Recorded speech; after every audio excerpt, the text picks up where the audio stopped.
Welcome to December 2020. You've almost survived the weirdest year ever. I'm already dressed for the New Year's Eve party. Man, I can't wait to get to 2021 and just have this year over with. But that's assuming that things are going to get better in 2021. Let's do a brief recap of 2020 so we're all on the same page. Then I'll tell you what I expect to happen in the housing market, and stay tuned until the end because I will tell you the 3 things I learned about real estate from 2020.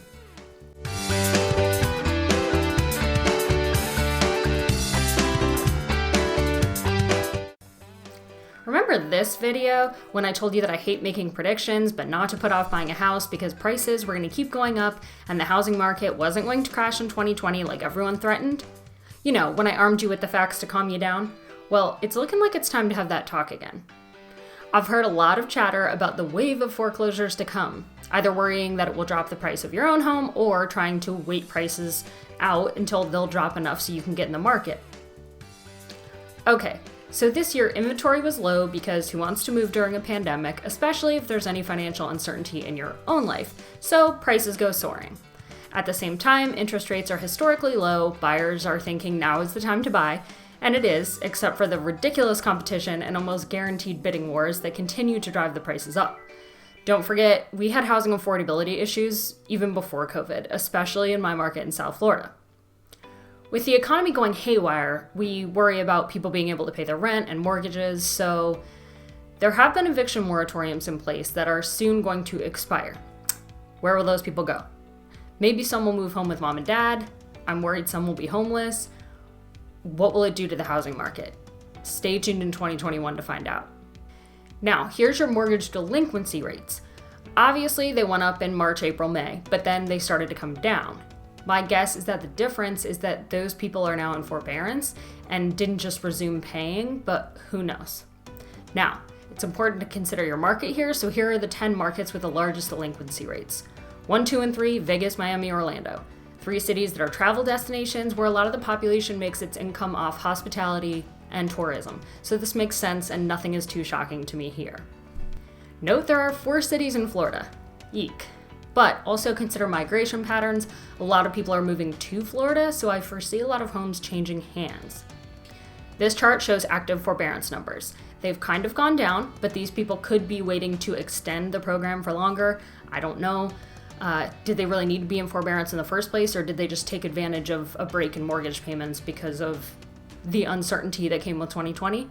We'll start finding out in the first half of 2021, but also remember that the bulk of these people in forbearance have equity in their homes, so they won't just be foreclosed upon, they'll sell their homes. And this could mean a little bit more inventory towards the middle and end of 2021. But that won't drop prices immediately, it will take cycles for that to happen, and probably needs to be coupled with a rise in interest rates. At this point, buyers should be hoping for price stabilization in 2021, and I'm not talking the first quarter. I've also been wondering what will happen if student loan forgiveness becomes a thing in 2021, and to what degree it will.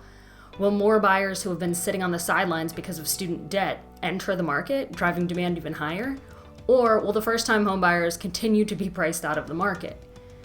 So, I left you with a lot to think about, but again I say, look at stats to make your decisions. Don't listen to people who claim the sky is falling. They're probably profiting from sensationalizing their predictions. Now, as promised, here are the 3 things I learned about real estate in 2020. Number 1, if inventory is low, people will pay anything, and sellers can do whatever they want. Like, wow, talk about being in the driver's seat right now. If you've considered selling, do it. I've been saying it all year, but this will literally be the easiest thing you ever do. Selling your home now is like being the Bachelorette. But, home buyers, don't get too down on yourselves. Homes aren't purely investments, they're also shelter. They are where families are raised and memories are made, and this year they were even offices and schools. If you feel like you're paying a lot for your home, it's not the end of the world. If you need the house and you can afford the payment, you're okay. If you're buying purely for investment purposes right now, frankly, I don't know why you're doing that, unless you're very specific types of properties in very specific markets. Also, how are you finding your deals?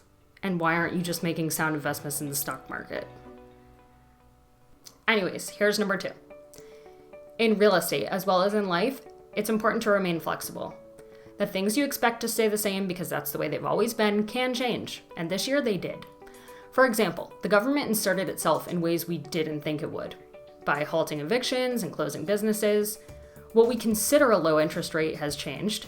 Oh, and now there's a 0.5% charge for refinancing, on top of the usual cost for refinancing. Who would have seen that coming?